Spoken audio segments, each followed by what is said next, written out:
wabarakatuh.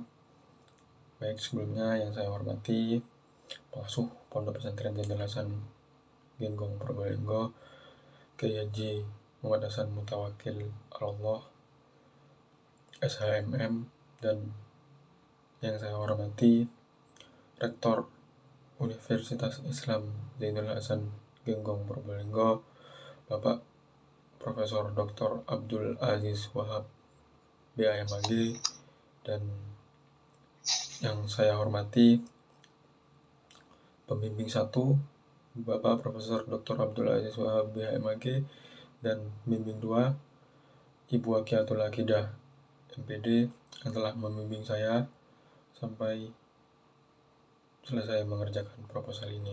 Dan tak lupa pula yang saya hormati dan yang saya banggakan kedua orang tua saya yang telah mendoakan saya, membantu saya secara finansial dan secara mental.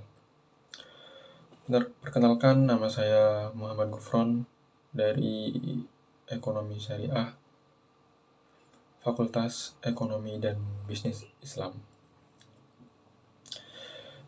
Baik, tanpa berlama-lama lagi, di sini saya memilih judul Peran Digital Marketing dalam Peningkatan Penjualan Pedagang Busana Studi Kasus di Pasar Genggong, Pajarakan, Probolinggo.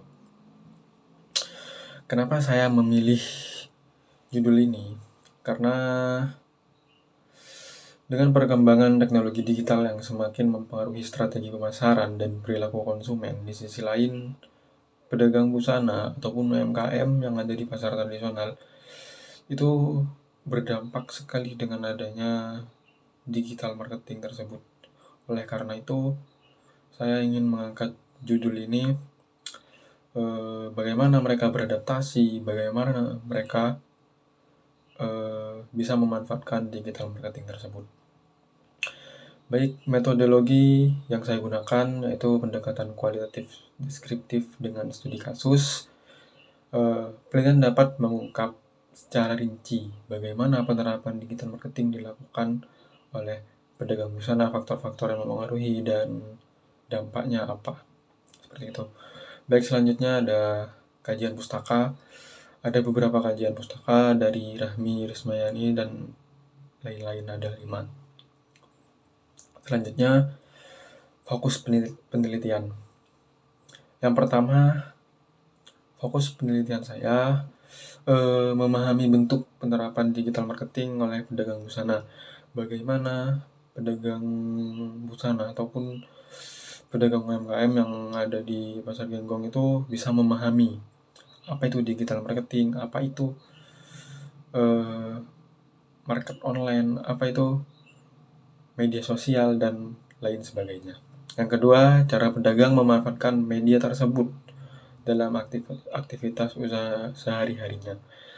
Bagaimana pedagang bisa mengoptimalisasikan, memanfaatkan media sosial dengan sebaik-baik mungkin agar mereka tidak ketinggalan ataupun tenggelam oleh waktu karena kalah persaingan dengan adanya digital marketing ataupun media sosial ini. Dan yang ketiga, berbagai kendala dan tantangan yang dihadapi pedagang busana dalam penerapannya. Jadi kita fokus penelitian kita yang terakhir ada kendala apa yang dihadapi ataupun tantangan yang dihadapi oleh pedagang untuk penerapan digital marketing itu sendiri. Nah, selanjutnya ada digital marketing. Nah, apa itu digital marketing? Digital marketing merupakan aktivitas pemasaran yang memanfaatkan teknologi digital dari internet untuk menciptakan, mengkomunikasikan, dan menyampaikan nilai kepada konsumen secara efektif dan interaktif. Jadi, digital marketing itu wadah untuk kita bisa mempromosikan produk, melakukan transaksi produk maupun melakukan penjualan produk, kurang lebih seperti itu.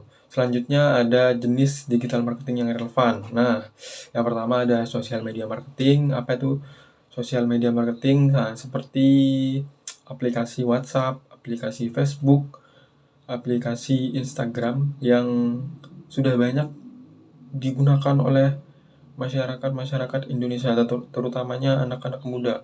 Bagaimana para pedagang itu bisa memanfaatkan media-media sosial tersebut.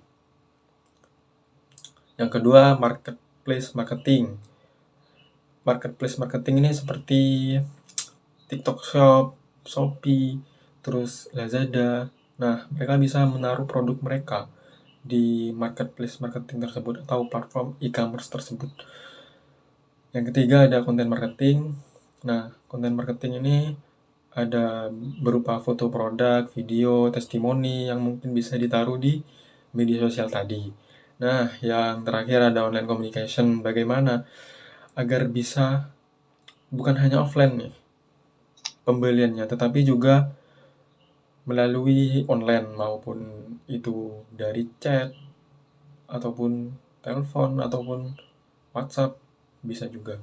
Nah, selanjutnya ada peran bagi UMKM dan pedagang tradisional. Nah, peran digital marketing itu sendiri ada beberapa, yang utamanya memperluas jangkauan pasar, meningkatkan brand awareness dan minat beli, menekan biaya promosi, serta mendukung keberlangsungan usaha. Digital marketing ini banyak perannya untuk UMKM, pedagang tradisional seperti yang ada di Pasar Genggong, seperti yang sudah saya sebutkan tadi. Memperluas jangkauan pasar bukan hanya di lokal saja, bisa jadi di luar daerah ataupun bahkan di luar negeri itu bisa tahu dengan produk kita, seperti itu. Kendala penerapan. Nah, kendala penerapan itu ada 4: literasi digital, pengetahuan strategi, waktu, modal, dan minimnya pendampingan yang ada dari pemerintah maupun dari stakeholder terkait. Nah, selanjutnya ada kerangka konseptual yang bisa kalian lihat sendiri di PPT saya.